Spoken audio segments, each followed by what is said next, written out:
Вообще, начало осени оказалось весьма аварийным для Сыктывкара. Сразу 10 ДТП с участием пешеходов произошли в столице Коми. Причины – безалаберное поведение самих пострадавших и несоблюдение элементарных требований ПДД автолюбителями.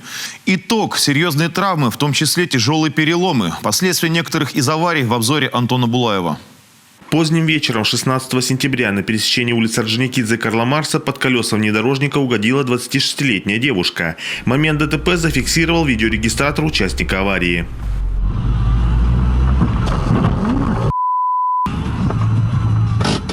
Девушку отбросило на несколько метров вперед. Позже врачи диагностировали у нее сотрясение головного мозга и ушиб руки.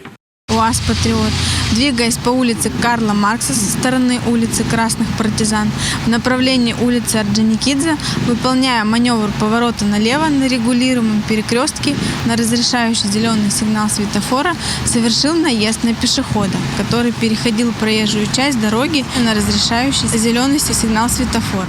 Водитель утверждал, недостаточное освещение и ненастная погода сыграли роковую роль. На дороге ночью он просто не заметил девушку в темной одежде. На следующий день также оправдывался другой невнимательный автолюбитель, который сбил пешехода на Октябрьском проспекте.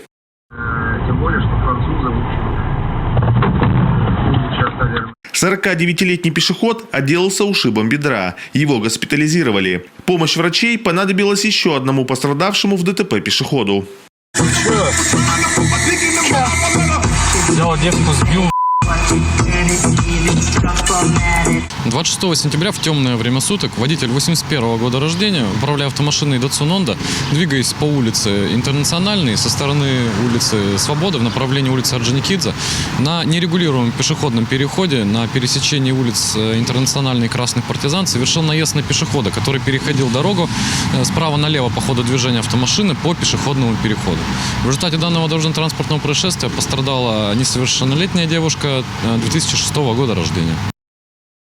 Следующая авария, которая произошла в тот же вечер на автобусной остановке возле Сыктывкарского аэропорта, также попала в объектив видеокамеры. На замедленной съемке видно, как женщина вышла на проезжую часть. В ту же секунду микроавтобус тронулся с места и наехал на пешехода. 32-летняя сыктывкарка получила множественные переломы и была экстренно доставлена в больницу. По факту ДТП проводится проверка.